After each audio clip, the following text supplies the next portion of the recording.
Hi, how's it going? This is Resin of Collowwood for YouTube, back with another read-aloud review for Benight, Beguile. Book 3, Chapter 12, An Escape, a Birth, and a Kidnapping.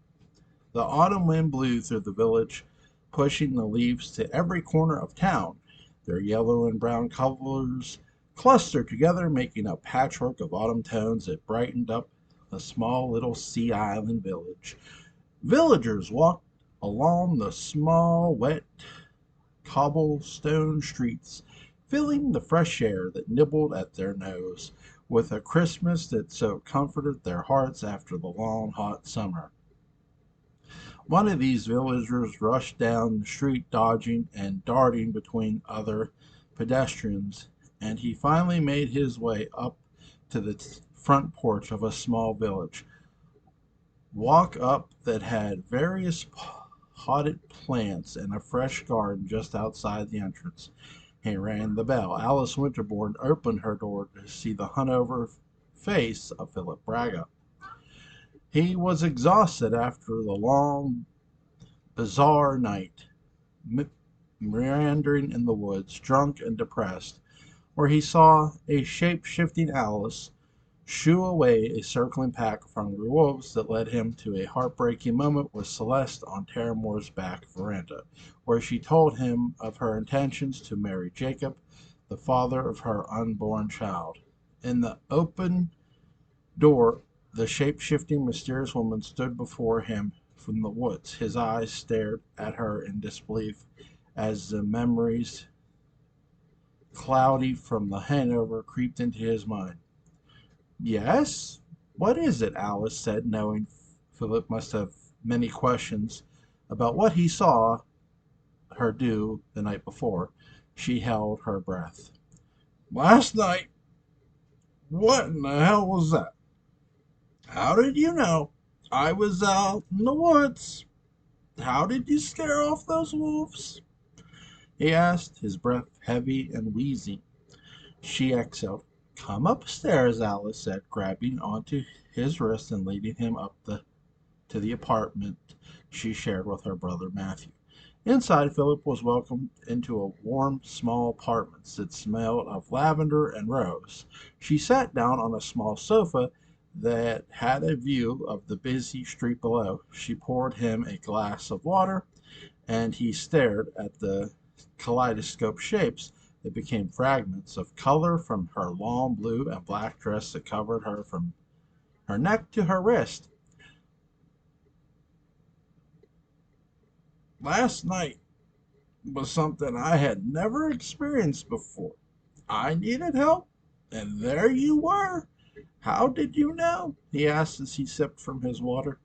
"It's too long and complicated of a story for me to explain to you, but if you must know, the short version is that I have a particular gift that has been given to me from many, many generations of my family that is tied to this island. I know things, I sense things, I see things, I am things," Alice said. "You had wings," Philip recalled. "Did I?" Alice replied with a bit of trepidation to reveal everything as fact and fear it might be too much for him. "Sometimes we see what we want to see," she added. "I saw what I saw. It's not something in my mind invented, but feathers or wings is neither here nor that at this point. What I know is that you came to my rescue with those wolves and somehow frightened them off away in a way. They listened to you, they heard your call, and they backed off me. Without you there, I would have died," Philip said. "Animals are creatures who hunt for life. They would have only hurt you out of necessity, not out of spite or cruelty. This is usually the case," Alice explained, emphasizing the word usually. "Usually," Philip replied, catching her hint. "Philip, those wolves are different. They have the taste of blood in them at all times. Something made them that way. I've been watching them for weeks and weeks telepathically. I've sensed their vicious drive for killing. They're controlled by something sinister, and thankfully I was able to be there when I was, Alice explained further. Alice, tell me, what else do you know? And what else do you see? My whole world has crumbled around me. And if you can see something to help me through this, I would appreciate it, he begged. I wish I could, but he interrupted her. It's Celeste. She's gone from me. She's with Jacob Lord now. All I can think about is how much my life has darkened since she told me what she did. Philip replied, showing the pain and suffering from the abandonment of Celeste. Even though his true troubles began the night Eliza used his blood to feed the Sebastian for the first time, giving him life. Alice Grimmett's show wasn't a street fortune teller or a con woman who pretended to use fake abilities to sell a fortune. For the price of a pint of ale, she was the real deal. She was a creature of supernatural ability and control that was granted to her by her ancestors to use for good. She didn't read tarot cards or tea leaves. She didn't use cauldrons or potions. She was authentic and true. She was also sympathetic to his plea. She could sense his pain without even opening up her third eye. The hurt, suffering was all over his face. He bled pain, he bled sorrow. What I will tell you, whatever it is, I cannot change. I can only tell you what is real and what is at hand in her heart and in yours. You have the power to then use the knowledge I give you to correct your path in life. There is no easy fix, Philip. Your destiny is yours alone to follow and adjust, Alice warned. Do you understand? She asked. He nodded his head, and she grabbed hold of his hands and closed her eyes. She felt the energy of pain in his heart even more so that she was touching him. She could feel how much love he had in his whole body for Celeste. But the betrayal was too palpable. To his touch, the baby living inside Celeste was the crux of the pain. But it was not to be. She was now going to have the child, and it was not his. His mind sent Alice a message showing her he wanted to know how he could get her back, how he could retain his love now that she was gone and was having another man's baby. But that feeling, that question was eclipsed by the shadow that suddenly came across Alice's mind while she listened to fate speak to her. She told her they feared for Philip. They feared for what was about to happen to him soon. His life and that of someone else were to cross paths and link forever. Who? Who is it? Philip wondered out loud. A woman, Alice replied. Celeste? It must be her. We will cross paths again. See, it is meant to be, Philip said, hoping it was right. But Alice yanked her hands back from his and frowned at him. It is not Celeste, Philip. I'm sorry, Alice replied. Not Celeste, but she is my destiny. She always has been. Who else could it be? Philip begged to know. Alice got up and went to a small chest of drawers near the entrance to the hallway of the apartment. She opened the top drawer and pulled out a small pouch of herbs tied with a blue sash. She sniffed them and smelled. She came back to the living room and swished her long dress around the furniture and sat back down and put the pouch of herbs in Philip's large and closed it around the back. Put these in water, drink from it at night. It will help you sleep, Alice instructed. That's it? A sleeping aid? Alice, please, I am begging for more. I cannot let Celeste marry that monster, Jacob. He will be her undoing. I cannot let it happen, Philip shouted. Philip, listen to me. You need to worry about what will be your undoing. This is danger lurking around every corner of this island, and I cannot I can tell you with certainty that when it comes time for your turn, this woman, whomever she is, may be what does you in. This is what you need to focus on her, not Celeste. She has chosen her path in life, and now you must choose yours. You have both diverted in journeys, and you must accept that. Now go home, take these herbs, and sleep. Prepare for the future, Alice said. He looked at the herbs and smelled them. This can't be it, he said in a sad voice. For now, what you need to see, live, and keep close, something is coming for you soon. It may be good, it may be bad, but dwelling on Celeste and her new life will undistract you from it. Must not be distracted. Her words burned in Philip's mind. He was frightened, he was worried, but he was undeterred. She knew it too.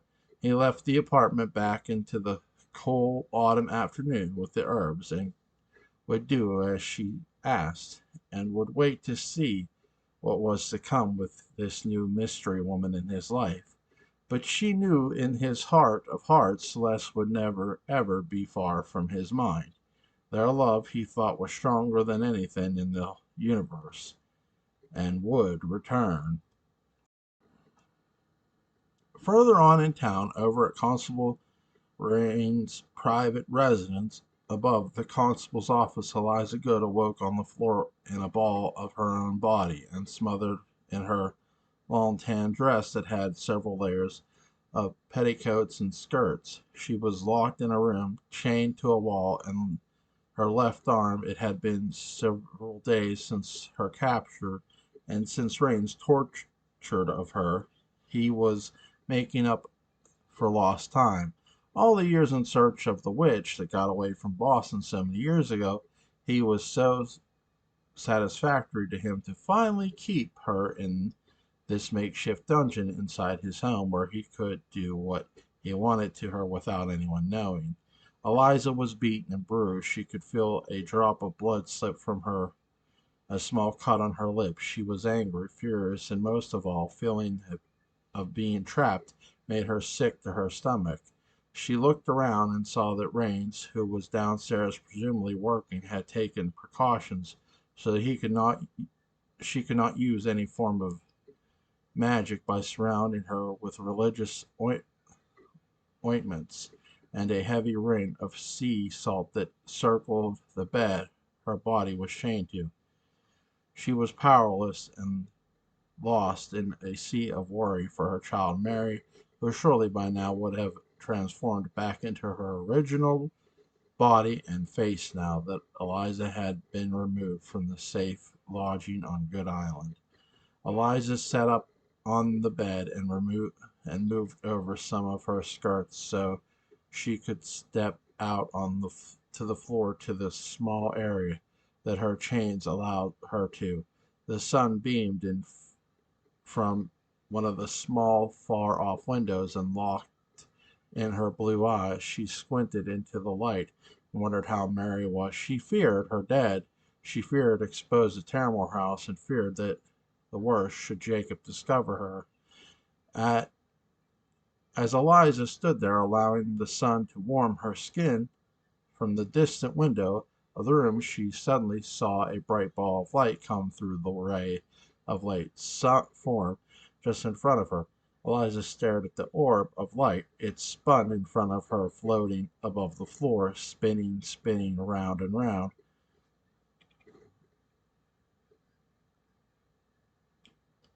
Eliza, sorry, got that. Yeah, Eliza saw the ball of light spinning. She wondered what could be, and when she lifted her arm to reach for it, the ball came upon her and engulfed her whole body in its light. Mother, mother, where are you? It was the voice of Mary, Eliza's daughter, calling for her within the light. Mary, I'm trapped here. Rains has me trapped in his home, Eliza said out loud to the sound of Mary's voice.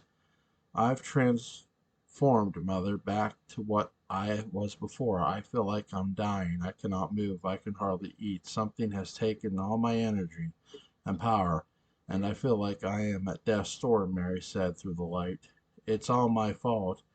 Had I gotten rid of Rains when I had the chance, when he hunted me and out over our kind in Boston, when you were a baby, none of this would have ever happened. Mary, listen to me. The powers that was we possess are controlled by where I dwell. I cannot gain them back and save us unless I'm back on our island. You have to help me. You have to muster all the powers you have left in you, wherever you are, and find a way to free me from this place. Otherwise, we both succumb to death, Eliza explained. But how? What do I do? Mary asked from the orb of light.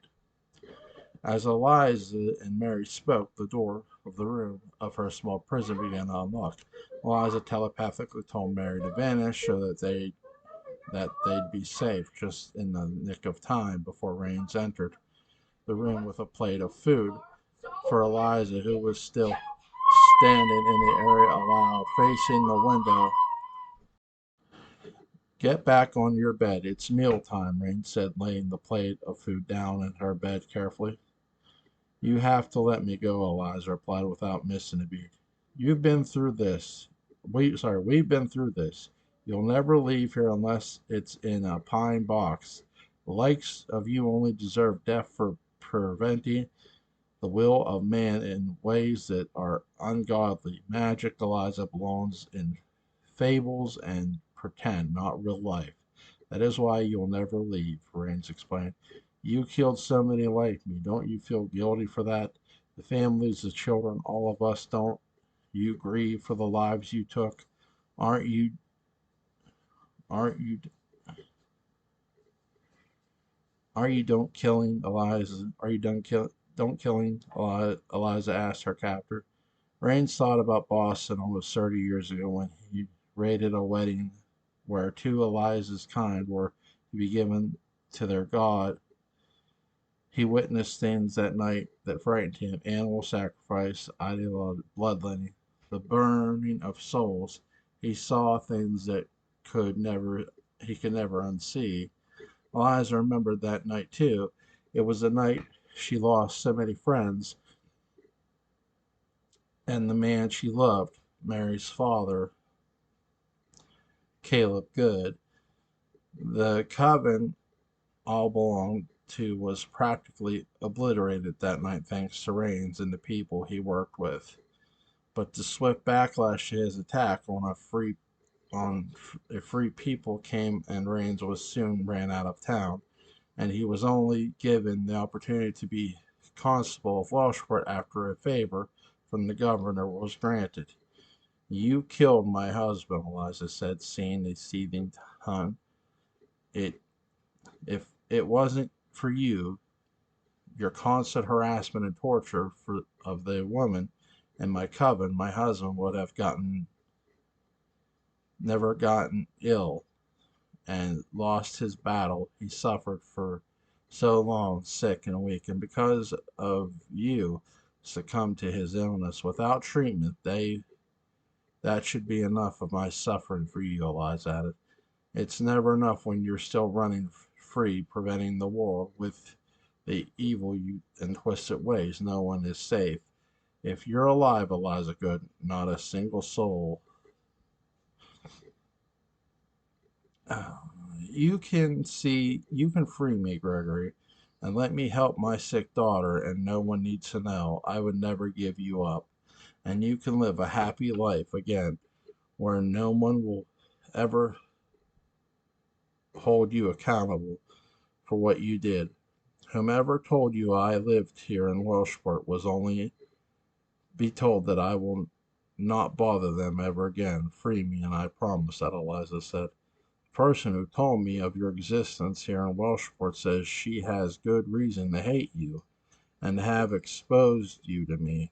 She says you've done terrible things to her and her family. Eliza perked up. This conversation sounds familiar. She heard this exact argument before, how she ruined a woman and her family.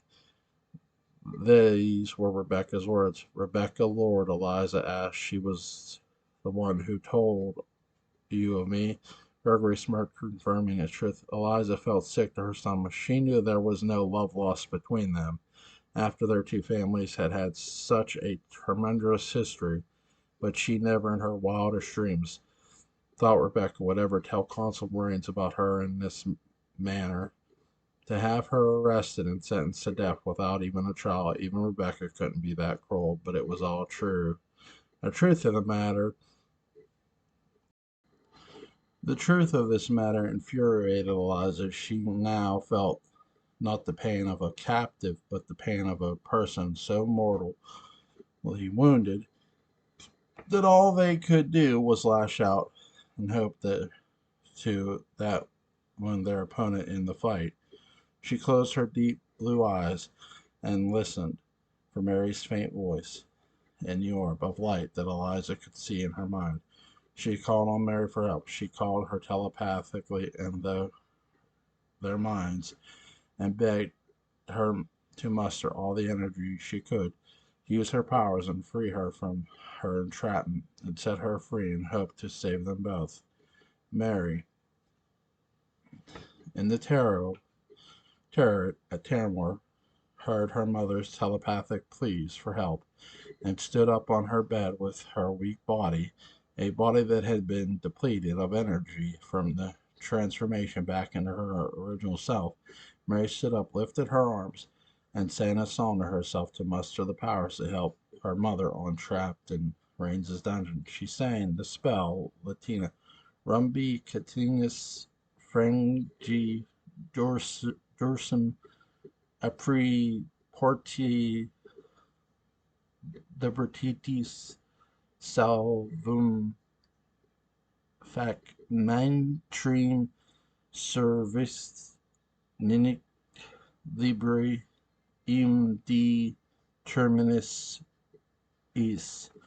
Mary began to levitate and glow above the small bed in the turret. 6 tiny orbs of light came out of Mary's body and began to spin around, slowly at first, and faster until they shot out of the turret and out into the sky. Mary collapsed on the bed, her heart slowing, her breathing slowing.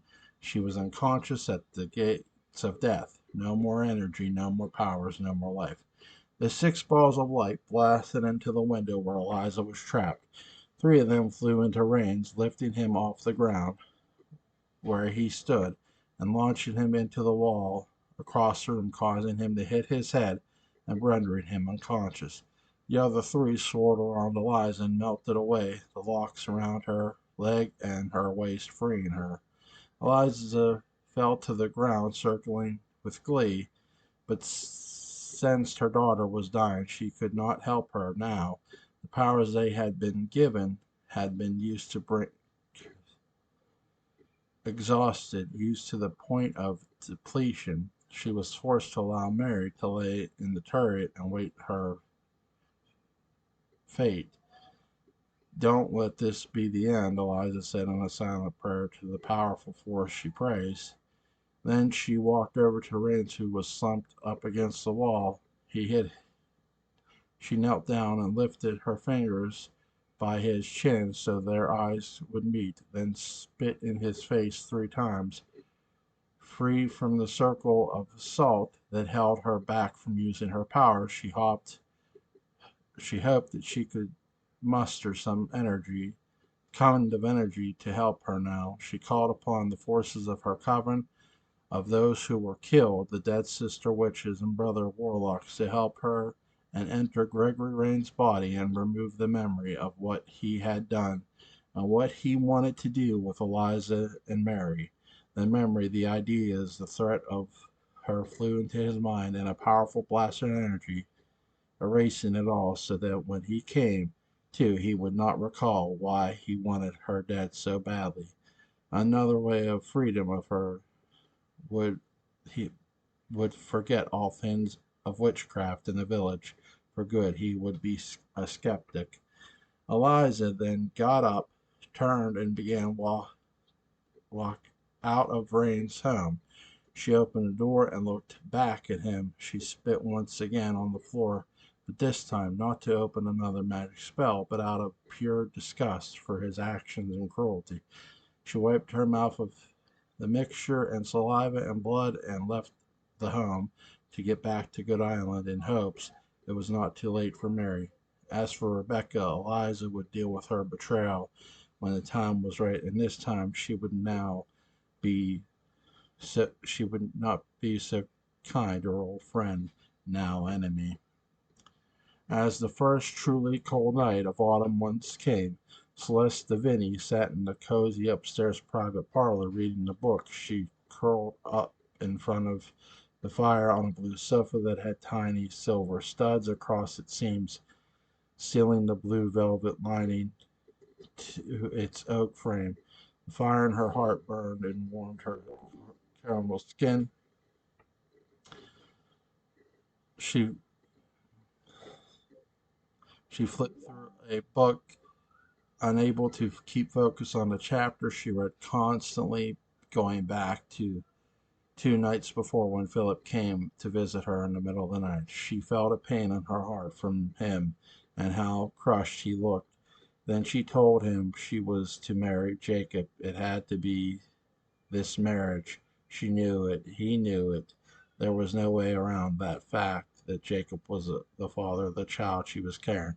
Now that Jacob knew the child was his, he knew he stopped at nothing to make sure he raised it himself, with or without her involvement.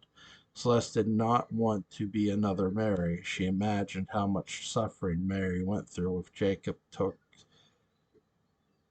Celeste away from her when the girl was, or sorry, took Charlotte away from her when the girl was a mere baby. Celeste knew the only way to keep the baby she was carrying safe and herself safe was to marry Jacob and keep him happy. But the pain in Celeste's heart for breaking Philip was an aching she could not refute. Then, as Celeste sat in a warm ball on the sofa, she heard a sound in the hall, a thumping, a rumping. She placed the now closed book on the coffee table and walked to the open parlor door. She peeked into the hallway and saw nothing. Hello, Celeste asked. There was no response. The hour was not late, and she expected still to be stirring in the manor, servants perhaps, maybe even Charlotte rustling up the turret to see her mother Mary, who was hiding there. But nothing, there was no one.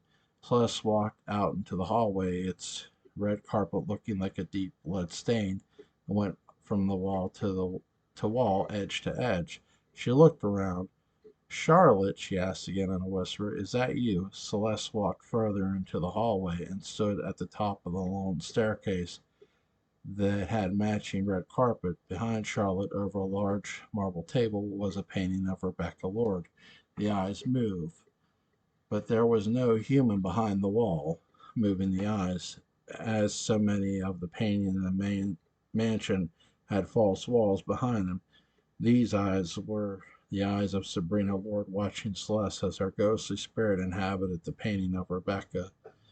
Celeste looked down over the banister, trying to find where the continuing thumping was coming from. Then Celeste stepped down to the first stair on the staircase. Sabrina, in the pain, watched Celeste standing there. She thought about what the child in her belly meant to Jacob. She knew that this baby would come in just a few weeks, and what it meant to Jacob to have this child, a new child, as his heir. She thought about how diabolical he was and how he destroyed her life by killing her, framing her husband, David, for her murder, and making David leave the island and go into hiding and fear dead.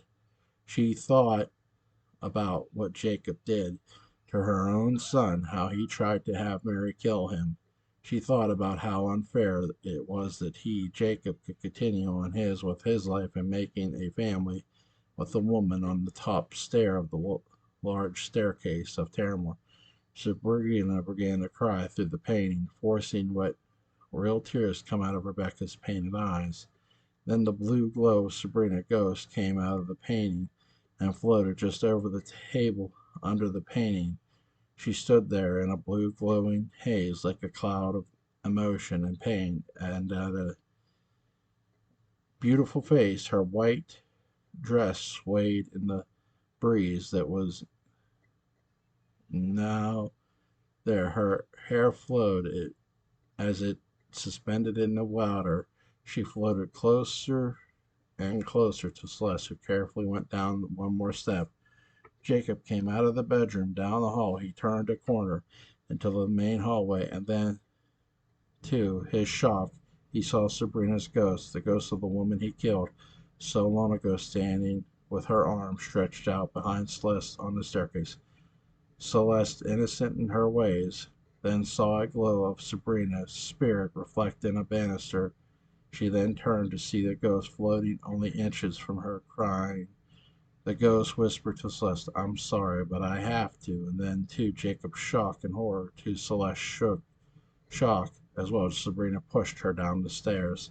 Celeste's bare toes tried to grip the edge of her stair. She was one, but it was no use. Her body went fumbling down the staircase. "Celeste!" Jacob screamed from his vantage point. Sabrina turned and saw him. She then vanished back into the painting. Jacob became furious. He rushed down the hall, grabbed the painting off the wall, and smashed it into pieces. His mother's face was ripped and torn all over the floor of the hallway. Then Jacob, still limping from his own injuries from the shooting, rushed down the main stairways of the staircase and found Celeste slumped over at the bottom of the staircase, bleeding from her stomach. Her water had broken. He picked her up. He head flopped over his arm. "Oh my God! Celeste, Celeste, wake up!" he shouted. Then Celeste opened her eyes and saw Jacob's face in panic. She looked down, then she realized she had fallen down the staircase and saw that her water had broken and she was bleeding. "The baby," she said in a whisper. "Are you okay? Is anything broken?" Jacob asked. She shook her head. No, she was lucky. Nothing had been broken in the dangerous fall. Nothing of bones, that is. Her water, however, did break, and then within a few minutes her labor began. The tightening of her womb was painful, but she could manage. She could feel the baby moving around her stomach as if it knew it was time to leave. "It's too soon. I'm not ready," she said. "But the baby is coming. We have to get it out. We have to," Jacob shouted as Celeste suddenly felt her first painful. "What happened?" Evie asked from the top of the staircase, hearing Jacob. Celeste screamed, "Jacob, what have you done?" Celeste fell down the stairs. "I've done nothing," Jacob said. "She's gone into labor," he added. Evie gasped and rushed down the staircase to her friend's aid. She helped secure Celeste's legs and looked to see the baby. "Celeste, is this true?" Evie asked, still unsure if Jacob was telling the truth. Celeste nodded yes, as she screamed in labor pains. "The baby is coming for sure," Evie added, accepting Celeste's response. "I'll grab towels," Jacob said as he kissed Celeste on the cheek and rushed off. Evie lifted Celeste's legs upward and carefully placed the hem of her skirt over her knees. She was bleeding, and she could see that the baby was coming. It was a strange thing to witness something so beautiful and yet something so horrific at the same time because of the amount of blood. Celeste began to scream again in pain just as Jacob returned. Rebecca then appeared at the top of the stairs and gasped. "Is she okay? The baby is coming," she asked, kneeling at Celeste's head, lifting it into her lap. "It's too early, isn't it?" she asked. She fell down the stairs. The fall stirred her inside to the point of the broken her water. "The baby is coming, ready or not," Evie said as Jacob arrived with the towels. "Oh my God," Evie said, stunned. "Honey, I think you're going to have to push." Celeste, her face swelled with sweat and tears, began to push there on the floor as the feet to the stairs. She pushed and pushed. The pain was something she had never felt before. It was as if someone was pulling out something she had in her body, every organ, every vein, every artery, pulling it out of her womb with her baby. Celeste was now feeling queasy and faint. She couldn't hold on. She was weak and now feeling the pain of the fall from the pain of childbirth. Darling, you must push again. Stay with us, Rebecca said, dabbing a towel on Celeste's sweaty forehead. Is she close? Jacob asked. Push, push, Evie instructed. And then, like a signal from God, like the lighting of a match, like the burst of a dam, the baby was born. The sound of a baby's cry sailed up high into the vaulted ceilings of Terramore and sang like a banshee in the night. The child was chubby, despite being a month premature, but healthy to a naked eye. Celeste cried, Rebecca cried, and even Jacob cried. Evie cleaned and wrapped the baby up in a towel and handed it to Celeste, who was a mess yet, glowing with the beautiful of a new mother as she held her child in her arms for the first time. It's a boy, Evie said softly. A boy? I have a boy? My boy, Jacob said, reaching for the baby from Celeste, but Rebecca stopped him cold. Leave him. Go and call the village for Dr. Ward. Go. Rebecca instructed him. Jacob froze. He wanted his child, but then he looked down at Celeste, a woman he had fallen in love with and whom he was going to marry, and decided he would not treat her as he treated Mary when Charlotte was born, which is what Rebecca was trying to avoid. Rebecca remembered how Jacob tore Charlotte from Mary's arms when the girl was born. She did not want that to happen again. Jacob listened to his mother and rushed off to call Dr. Ward. He's going to be fine. Everything is going to be fine, Rebecca whispered. Celeste was crying and holding her boy close. What's he going to be called? Evie asked as tears came to her eyes as she thought about her own child growing inside of her. Fabian. I want to call him Fabian, Celeste replied. Fabian is beautiful, Rebecca said of her new grandchild. Fabian Divini, Celeste said then. Rebecca lifted a brow. Fabian Divini, Lord, the grandmother corrected her, aiding a hypotheny. We'll get that all sorted out soon, won't we? Evie added, cooling naming conversation of the women. The baby Jacob's heir was born. A new era was to begin for them all, and Sabrina's glowing again and hiding around the corner of the hall, way watching all this go on, cried again. This time she felt relief that the baby lived. Had she killed the child as she intended, she could never, ever forgive herself. Thank God, she whispered to herself. Then she realized her plot to end Jacob's line failed at the bottom of the stairs. The autumn cool night continued its chill of Terramore in her room.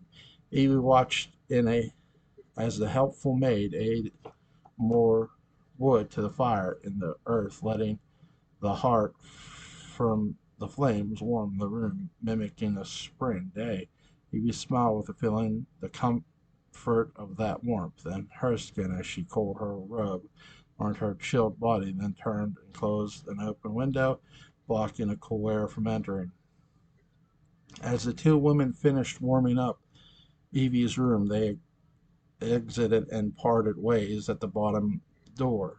The maid down the hall to the staircase continued her nighttime chores before her own bedtime, and Evie down the opposite end of the hall to Celeste's room to perk in on the new mother. From Celeste's door, Evie watched as they called upon Dr. Ward, checked over the new mom who was laying comfortably in her bed, carefully handling handing the baby over to little Charlotte, who had woken up in the middle of the night to see her new baby brother. He's so small, Charlotte whispered as the baby cooed in her arms. We've named him Fabian, Celeste said, causing Charlotte to grin from ear to ear. Her first true happy moment since being released from the possession of her Aunt Sabrina's ghost. What do you think, Charlotte? Evie said from the door. We're both big sisters now, Charlotte smiled, delight to be a big sister finally. Be sure to rest. You'll need it, and I have prescribed some medication should you have any aches and pains, which of course is natural considering you also fell down a very long flight of steps, Dr. Ward said. Al, any signs of trauma on the child? A voice asked from the back of the room. It was a new grandmother, Rebecca, sitting in her black sequin dress with her night neatly tied up in a beautiful chignon. None whatsoever. This new Master Lord certainly has a big story to share of the night he was born, Dr. Ward said. He's very brave. He'll need to that bravery in this family. Evie joked as the entire family turned to see with stone faced expressions. Evie smiled, turned off at their gaze, her joke falling flat. After Jacob, who was standing off to the edge of Celeste's room holding tightly to a cane that was helping him stand, shifted his eyes to Celeste. She looked beautiful and serene. So shortly after giving birth, he seemed to fall in love with her all over again. Rebecca, too, seated like a queen on a throne, was glowing in pride to the newest little Lord baby born in the home. "You must be more careful," Dr. Ward added to Celeste, who had only told him that she tripped at the bottom of the stairs. Everyone else kept keeping mum about the truth of her fall. "We'll be watching her for sure, Doctor. You can be assured of that," Jacob said, wondering if Sabrina was listening. Come in," Charlotte whispered to Evie, who was still standing at the door. "Oh no, I'll leave you to all to the baby. I'm a bit tired myself. Tomorrow the baby is mine," Evie joked, remembering her own baby inside of her growing every day. Celeste smiled as Evie looked over at Jacob and Rebecca and bid them good night and walked back to her room, and that she was hoping was much warmer now that the fire burning. "I should be getting back to the village myself," Dr. Ward added. "Thank you for coming, Peter. If it weren't for Evie's quick thinking, I don't know what would have happened," Rebecca said.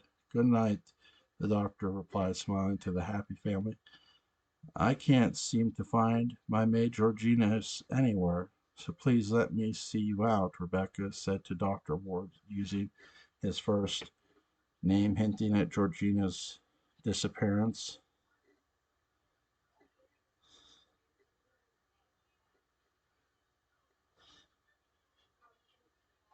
Charlotte and Celeste shot each other a quick look at the mention of the maid that no one knew she too had hidden away in the turret room after she transformed back into Mary Good.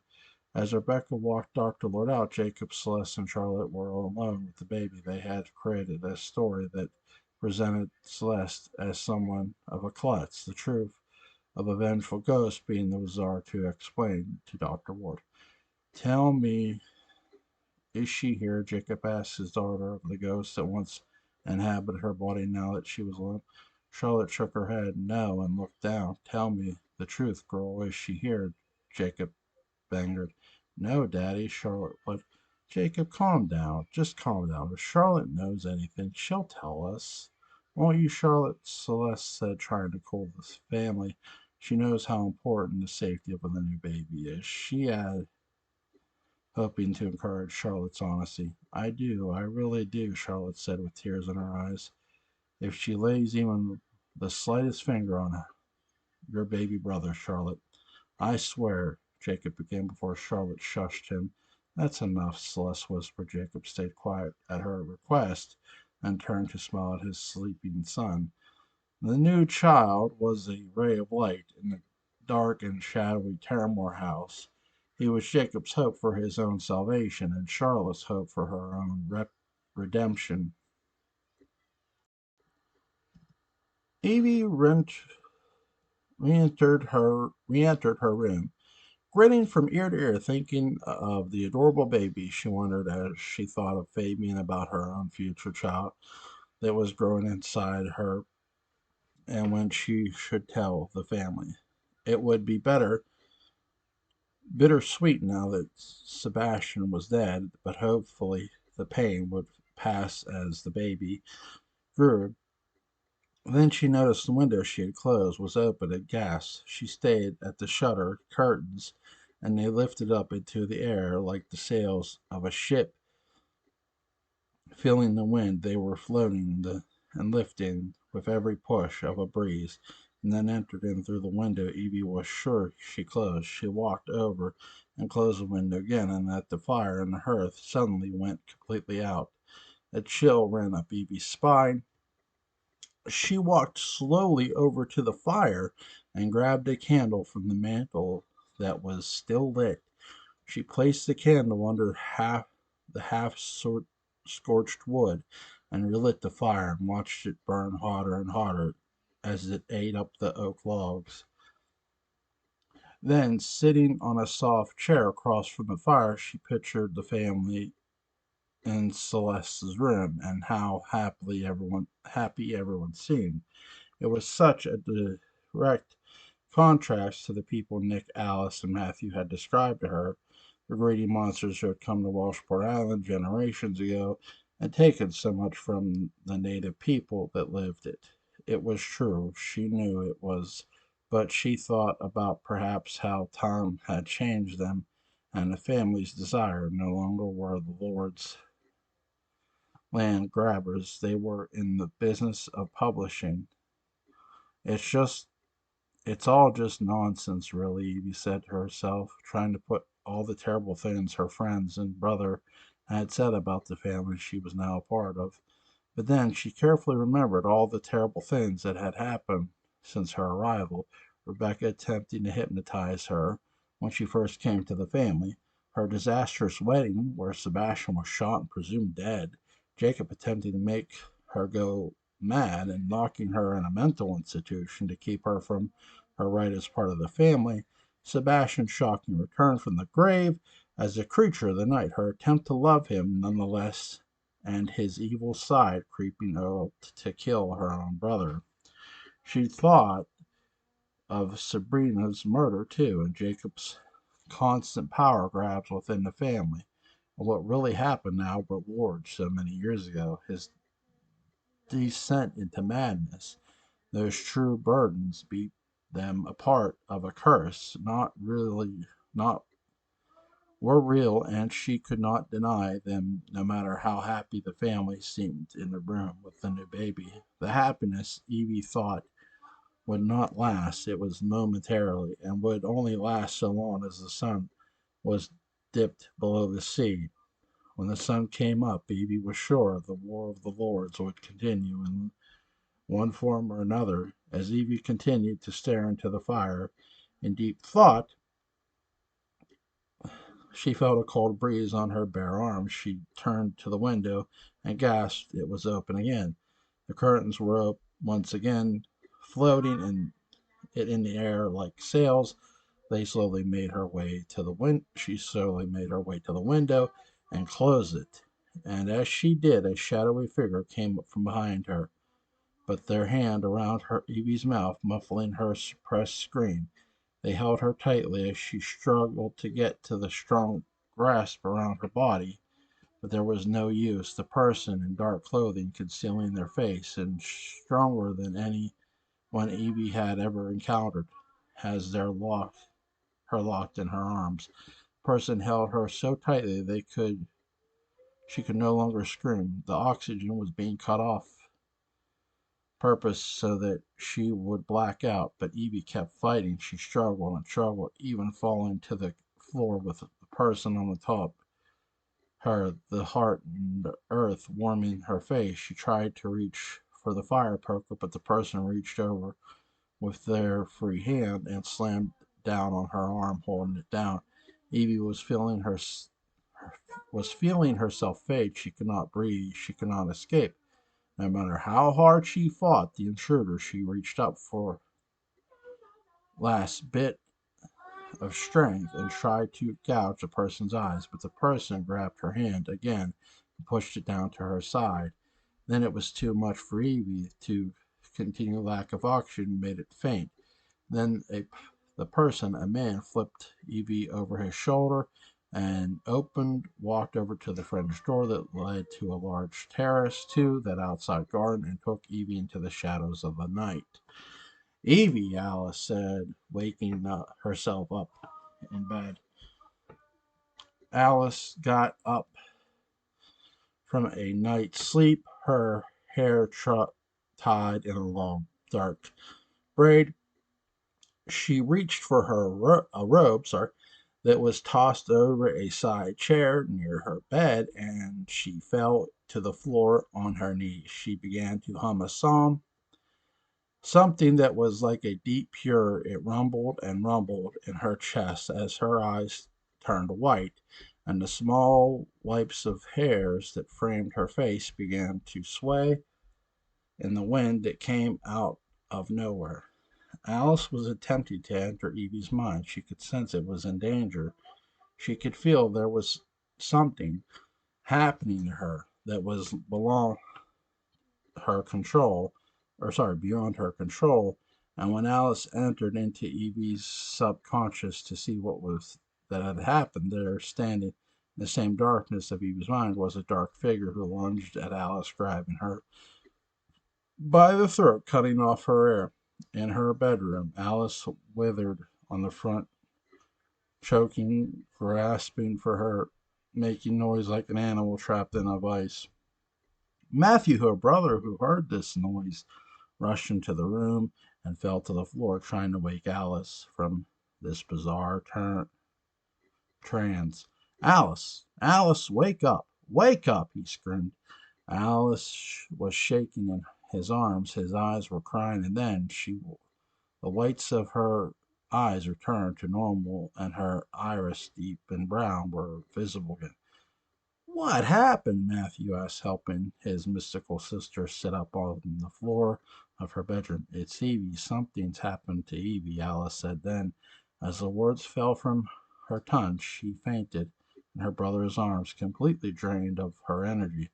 And through the woods, in the darkness of the midnight hour, an unknown figure of shadows carried the unconscious Evie Jordan to parts unknown.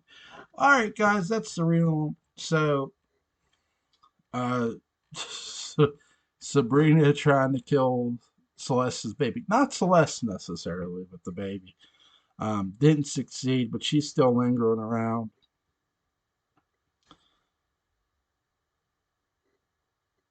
I'm trying to think. Mary's mom, Eliza, is trying to make it back to her island because my one of my biggest questions is, I think now, and I'm have the forces. Is there like an internal battle going on now? Because the powers she's calling upon, yeah, do help her, but I don't know. There seems to be something else going on, but I'll ask John. I'm gonna bring him on here to interview him, but we'll see. It's really interesting. I do like the fact that now somebody's coming for Philip, a woman. You gotta watch them women; they're trouble. All right, guys. Link to book 3, chapter 12 is going to be in the description box. Go check it out. See you later.